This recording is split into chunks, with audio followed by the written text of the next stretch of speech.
ഈശോയിലേറെ സ്നേഹമുള്ളവരെ, പരിശുദ്ധ കത്തോലിക്കാ തിരുസഭ ഇന്ന് നമ്മുടെ കർത്താവ് ഈശോ മിശിഹായുടെ രൂപാന്തരീകരണ തിരുനാൾ ആഘോഷിക്കുന്നു. താബോർ മലയുടെ ചൈതന്യം നമ്മുടെ ഓരോരുത്തരുടെയും ജീവിത മേഖലയ്ക്ക് ഉണ്ടാവട്ടെ എന്ന് നമുക്ക് പരസ്പരം പ്രാർത്ഥിക്കാം. താബോർ മലയിൽ നാം ദർശിച്ചത് ദൈവിക സാന്നിധ്യമാണ്. അതുകൊണ്ടായിരിക്കാം പത്രോസ് പറഞ്ഞത് നമുക്ക് ഇവിടെ തന്നെ ആവാമെന്ന്. 3 കൂടാരം സൃഷ്ടിച്ചുകൊണ്ട് നമുക്ക് ഇവിടെ തന്നെ ആകാമെന്നാണ് പത്രോസ് ആഗ്രഹിച്ചത്. ഈശോ ഓർമ്മിപ്പിക്കുന്നു, നാം ഇവിടെ മാത്രമായിരിക്കേണ്ടവരല്ല.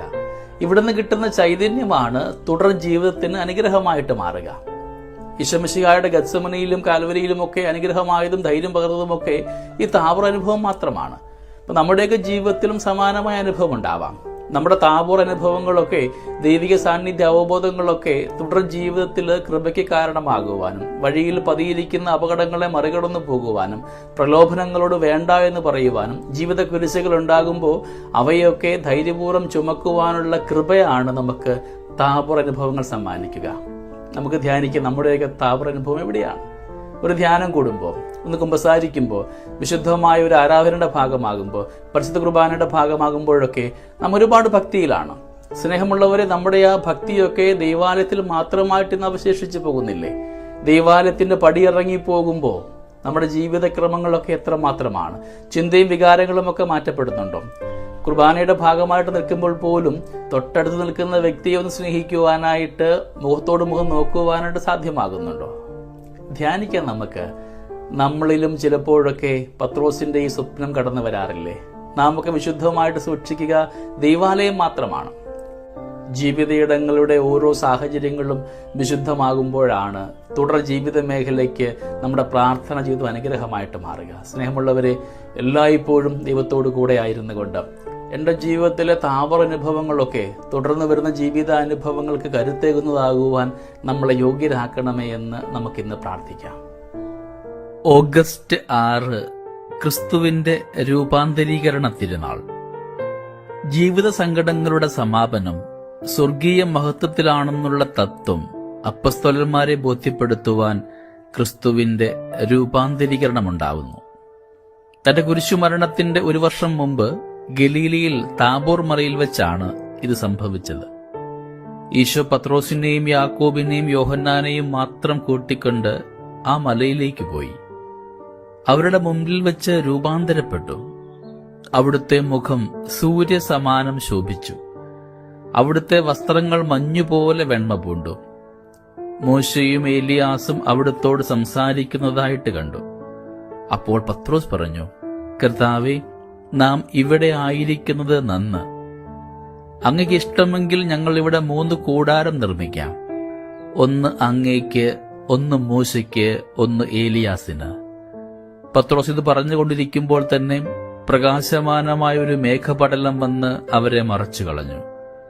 ഉടനെ, അവൻ എന്റെ പ്രിയപുത്രനാകുന്നു, അവനിൽ ഞാൻ സംപ്രീതനായിരിക്കുന്നു, അവനെ ശ്രവിക്കും എന്നൊരു സ്വരം മേഘത്തിൽ നിന്ന് ഉണ്ടായി. പ്രാചീന പിതാക്കന്മാരുടെ പ്രതിനിധിയായി മോശയും പ്രവാചകന്മാരുടെ പ്രതിനിധിയായി ഏലിയാസും പ്രത്യക്ഷപ്പെട്ടു. അവർ കർത്താവിന്റെ കുരിശുമരണത്തെപ്പറ്റിയാണ് സംസാരിച്ചതെന്ന് പറയുന്നു. ഗാഗുൽത്തായിലെ രൂപാന്തരം അവർ അനുസ്മരിച്ചു. ഈശോയുടെ 3 അപ്പസ്തോലന്മാർക്ക് ഈ കാഴ്ച സ്വർഗത്തിന്റെ രുചി എന്താണെന്ന് മനസ്സിലാക്കുവാൻ ഒരവസരമായി.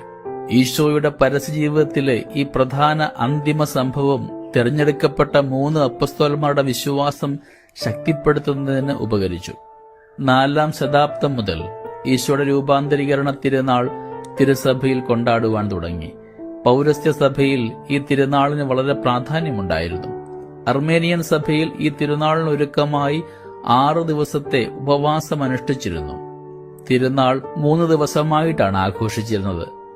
1456 കലിക്സ്റ്റസ് തൃതീയൻ മാർപ്പാപ്പ ഈ തിരുനാൾ സാർവത്രികമാക്കി. സ്നേഹമുള്ളവരെ, ഭൂമിയിലുള്ളവയെപ്പറ്റിയല്ല, ഉന്നതങ്ങളിൽ ഉള്ളവയെപ്പറ്റി ചിന്തിക്കുവാനായിട്ട് നമുക്ക് തിരുനാൾ ഒരു കാരണമാക്കാം. നമ്മുടെ ജീവിത മേഖലയിലും രൂപാന്തരീകരണം ആവശ്യമായ ഇടങ്ങളെ ഈശ്വര കൃപ കൊണ്ട് അനുഗ്രഹമാക്കുവാൻ നമുക്ക് പ്രത്യേകമായിട്ട് പ്രാർത്ഥിക്കുകയും ചെയ്യാം. സ്നേഹമുള്ളവരെ, നമ്മുടെയൊക്കെ ജീവിതത്തിലും ഒരു രൂപാന്തരീകരണത്തിന്റെ സമയം അതിക്രമിച്ചിരിക്കുകയാണ്. ചില മാറ്റങ്ങളൊക്കെ നമ്മുടെ ജീവിതത്തിലും ഉണ്ടാവട്ടെ. വചനം ഓർമ്മിപ്പിക്കുന്നു നമ്മളെ. ദൈവത്തോടു കൂടെ ആയിരിക്കുമ്പോൾ നമ്മുടെ മുഖവും പ്രകാശമാനമാകും. നാം ഒക്കെ ക്രിസ്തുവിൻ്റെ ഭാവങ്ങളായിട്ട് മാറ്റപ്പെടണം. എൻ്റെ കണ്ണിലൂടെ ക്രിസ്തു കാണപ്പെടണം. ക്രിസ്തു കാണുന്ന കാഴ്ചപ്പാടിലൂടെ എനിക്ക് കാണുവാനായിട്ട് സാധ്യമാകണം. എൻ്റെ അധരങ്ങളിലൂടെ ക്രിസ്തു സംസാരിക്കണം. എൻ്റെ കരങ്ങളും പാദങ്ങളും ഒക്കെ ക്രിസ്തുവിന് വേണ്ടി മാത്രമുള്ളതാകുമ്പോഴാണ് പൗലോസ്ലീഹ ഓർമ്മിപ്പിച്ചതുപോലെ മറ്റൊരു ക്രിസ്തുവായിട്ട് മാറുവാൻ നമുക്ക് സാധ്യമാവുകയുള്ളൂ. രൂപാന്തരീകരണ തിരുനാളിൻ്റെ എല്ലാ സ്നേഹാശംസകളും നേരുന്നു. നമ്മുടെ ജീവിതത്തിൽ ദൈവത്തെ എല്ലായിടത്തും ദർശിക്കുവാനായിട്ട്, ജീവിതക്രമങ്ങളിലൊക്കെ ഈശ്വര സാന്നിധ്യം അനുഭവിക്കുവാനായിട്ട് നമ്മളെ യോഗ്യരാക്കണമേ എന്ന് നമുക്ക് പ്രാർത്ഥിക്കാം. ദൈവം നമ്മളെല്ലാവരെയും സമൃദ്ധമായി അനുഗ്രഹിക്കട്ടെ. നമ്മുടെ കർത്താവ് ഈശോ മിശിഹായുടെ കൃപയും പിതാവായ ദൈവത്തിൻ്റെ സ്നേഹവും പരിശുദ്ധാത്മാവിൻ്റെ സഹവാസവും നമ്മുടെ കൂടെ എന്നും ഉണ്ടായിരിക്കട്ടെ, ഇപ്പോഴും എപ്പോഴും എന്നേക്കും. ആമേൻ.